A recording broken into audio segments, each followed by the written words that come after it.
पूरा देश जैसे लग रहा था कि यहाँ के ऊपर जमा हो। बहुत ही शानदार कार्यक्रम है। समाजवाद नई तरफ नए दौर में जा रहा है। चुनाव तो हम 22 से लड़ रहे हैं, 24 में हरा दिया हमने बीजेपी को। हिंदू मुस्लिम सिख ईसाई आज दिखा सब भाई भाई। लेकिन जो नफरत की भाषा बोलेगा उसको जवाब मोहब्बत के साथ साथ कुछ तीखा भी मिल जाएगा। मोहब्बत और प्यार से ही आगे बढ़ा जा सकता है कि इस देश ने तभी तरक्की की जब सभी समाज एक साथ चले हैं। तो इस समय हमारे साथ समाजवादी पार्टी के तेज और तर्रार प्रवक्ता जी मौजूद हैं, इनसे हम जानेंगे सर जो आज कार्यक्रम है आओ गले मिलें, और जिस तरीके से हमने देखा कि हिंदू हो मुस्लिम हो सिख ईसाई हो सभी धर्म यहाँ पर जुटे, क्या मानते हैं ये किस चीज़ का संदेश है?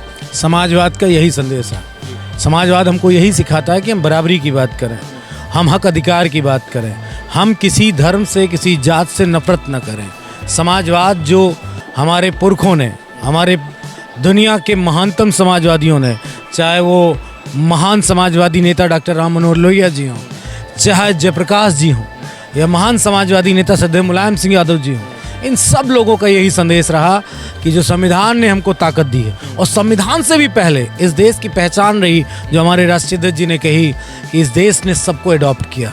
जो आया बाहर से हो सकता कोई लूटने आया हो, लेकिन वो हमारा बन के रह गया, इस देश को छोड़ के नहीं जा पाया। तो ये धरती, ये भूमि, यहाँ का पांचों जो तत्व है, भा से भूमि, गा से गगन, वा से वायु, आ से अग्नि, ना से नीर, जिन 5 तत्वों से भगवान बनता है, उसने उन सब लोगों को यहीं अडॉप्ट कर लिया, यहीं रोक लिया। क्या समझा जाए कि 2027 चुनावी बिगुल अखिलेश जी ने आज यहाँ से बजा दिया है? चुनाव तो हम 22 से लड़ रहे हैं, 24 में हरा दिया हमने बीजेपी को, पूरी तरीके से हरा दिया उत्तर प्रदेश से। चुनाव लड़ने की बात नहीं है, हमारा भाईचारा कैसे कायम होगा, हमारे लोग आपस में मोहब्बत से कैसे रहेंगे। और गाने जब आज बजे मोहब्बत के ना, तो हर कोई झूम उठा। हम समाजवादी लोग मोहब्बत का पैगाम लेके आए हैं। हम किसी धर्म किसी जात से नफरत नहीं करते, लेकिन जो नफरत की भाषा बोलेगा उसको जवाब मोहब्बत के साथ साथ कुछ तीखा भी मिल जाएगा, जो संविधान के दायरे को तोड़ेगा। सर आज के प्रोग्राम के बारे में क्या कहना चाहेंगे? मैं मुबारकबाद देता हूँ कि माननीय अखिलेश जी ने एक कार्यक्रम रखा है, और अच्छा है कि सब लोगों को मिलकर करके एक होकर करके प्रदेश और देश की तरक्की के बारे में सोचें। इस वक्त हमारे साथ अयोध्या से सांसद जी मौजूद हैं, क्या कहना चाहेंगे सर ये कार्यक्रम के बारे में? ये बहुत ही शानदार कार्यक्रम है। इस देश को बनाने के लिए, इस देश की जो खूबसूरती है और इस देश का जो अनेकता में एकता का सूत्र है, गंगा जमुनी संस्कृत है, उसको एक ये मजबूत करेगा आज का ये कार्यक्रम। और इसके लिए माननीय अखिलेश यादव जी को जितनी तारीफ की जाए बहुत कम। हाल ही में आप राम मंदिर गए थे, उसके बारे में क्या कहेंगे? बहुत अच्छा। इस देश में ऐसे कानून की जरूरत है, ऐसे हिंदू मुस्लिम की एकता होना चाहिए। मेरे साथ बात करने के लिए मौलाना यासूब अब्बास जी मौजूद हैं। सर जिस तरीके से आज प्रोग्राम हुआ उसके बारे में क्या कहना चाहेंगे? देखिए बहुत अच्छा प्रोग्राम था और बहुत अच्छा मैसेज गया कि जिस तरीके से एक मंच के ऊपर हिंदू मुसलमान शिया सुन्नी क्रिश्चियन बहुत सब जमा थे, और पूरा देश जैसे लग रहा था कि यहाँ के ऊपर जमा हो, और ये एकता और अखंडता का मैसेज, गंगा जमुनी तहजीब का मैसेज यही जाना चाहिए कि हम सब एक हैं। बहुत बहुत 2027 के चुनावी समीकरण भी बैठाने की कोशिश नहीं, इसमें चुनाव का कोई ताल्लुक नहीं है, ईद और होली मिलन है, इसका चुनाव से कोई ताल्लुक नहीं है। तो इस वक्त हमारे साथ समाजवादी पार्टी के प्रवक्ता सरस सरन जी मौजूद हैं, इनसे हम जानेंगे। सर हमने देखा यहाँ सभी धर्मों के लोग मौजूद रहे, कह लें कि धर्म गुरु मौजूद रहे तो गलत नहीं होगा। क्या माना जाए कि कहीं ना कहीं एक चुनावी जो माहौल शुरू होने वाला है उसकी शुरुआत आज से की जा रही है? देखिए सबसे पहली बात तो आज के कार्यक्रम में चुनाव से बिल्कुल मत जोड़िए। समाजवादी पार्टी समाज संस्कृति के बारे में सोचती है, समाज में सौहार्द कैसे रहे उसमें सोचते हैं। तो ये बिल्कुल टोटली गैर राजनीतिक प्रोग्राम था।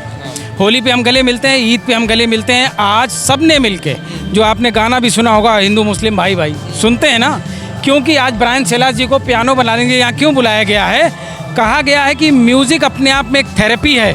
हमारे आपके बीच में जो समाज में लगातार नफ़रत भर रहे हैं, जहर भर रहे हैं, उसको जहर मिटाने के लिए संगीत को एक माध्यम के तौर पर इस्तेमाल किया गया है। हम आप घर में भी परेशान होते हैं, द्रवित होते हैं, शाम को अच्छे गाने सुनते हैं, सुबह ईश्वर में रमजाना चाहते हैं तो भक्ति के गाने सुनते हैं। तो आज की जो थीम थी वो थी म्यूज़िक, और ब्रायन सेलास को पूरा दुनिया जानती है। समाजवाद नई तरफ नए दौर में जा रहा है, देश नए दौर के लिए आगे बढ़ रहा है। हमारी पीढ़ियां भी नए दौर के म्यूज़िक को समझें इसलिए ये ब्रायन सेलर जी के पियानो का प्रोग्राम था और सामाजिक सौहार्द का प्रोग्राम था, क्योंकि इस देश ने तभी तरक्की की जब सभी समाज एक साथ चले हैं। तो हम पहले समाज जोड़ेंगे, उसके बाद देश की सोचेंगे और नफरत वाले अपने आप साइड में हट जाएंगे। तो इस वक्त हमारे साथ लखनऊ की बहुत ही चर्चित सीट मोहनलालगंज से सांसद आर के चौधरी जी मौजूद हैं। हिंदू मुस्लिम सिख ईसाई आज दिखा सब भाई भाई, ये बड़ा संदेश है। देश जातियों में धर्म में बंट के मजबूत नहीं हो पाएगा, लेकिन जिस तरह से पहल किया है माननीय राष्ट्रीय अखिलेश यादव ने, ये बड़ी बात है और हमें लगता है इसका अनुपालन देश के अधिकतर लोग करेंगे और देर सवेर समाजवादी पार्टी सरकार अगले विधानसभा चुनाव के बाद उत्तर प्रदेश बनेगी और हो सकता है, ज़्यादा उम्मीद है कि आज के 4 साल बाद देश की सरकार समाजवादी पार्टी की बन सकती है। ये हमने देखा कि जो आज देश का जिस तरीके से माहौल है, जिस तरीके से कहा गया कि मंच के ऊपर से, तो यहाँ पर जो अखिलेश जी बार बार बात करते हैं 80-20 की, कि मैं 80 में हूँ या 20 में हूँ, ये पूछते रहते हैं। तो ये 80 में हैं जी, 20 नहीं, 20 में नहीं है, 20 से दुखी हैं, हाँ। 80 को साथ लेके 20 का भी भला करेंगे। तो एक तरफ सर हमने देखा यहाँ मिलन समारोह है और दूसरी तरफ 80-20 का ये जाति में बांटने का काम, ये हम नहीं बांटे हैं, माननीय राष्ट्रपति नहीं बांटे हैं।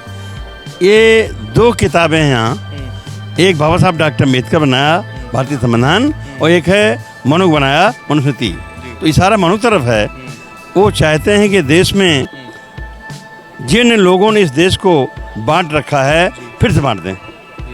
ये हम नहीं होने देंगे, इसलिए हम लोग इकट्ठा कर रहे हैं, चाहे हिंदू हो, मुसलमान हो, सिख हो, ईसाई हो, अगड़ा हो, पिछड़ा हो, कोई भी हो, निश्चित तौर पर सब एक साथ चलना चाहते हैं। तो इस समय हमारे साथ मशहूर शायर उदय प्रताप जी मौजूद हैं। सर, इस तरीके का कार्यक्रम देश के लिए कितना सही है? देश के लिए क्या, पूरी मानवता के लिए एक संदेश है कि दुनिया में मोहब्बत और प्यार से ही आगे बढ़ा जा सकता है, ज़िंदगी को खुशनुमा बनाया जा सकता है। तो होली और ईद मिलन के साथ साथ ईस्टर आने वाला है, तो सभी धर्मों का सम्मान हुआ और सब मिलजुल के रहें, यही इस देश का संदेश है।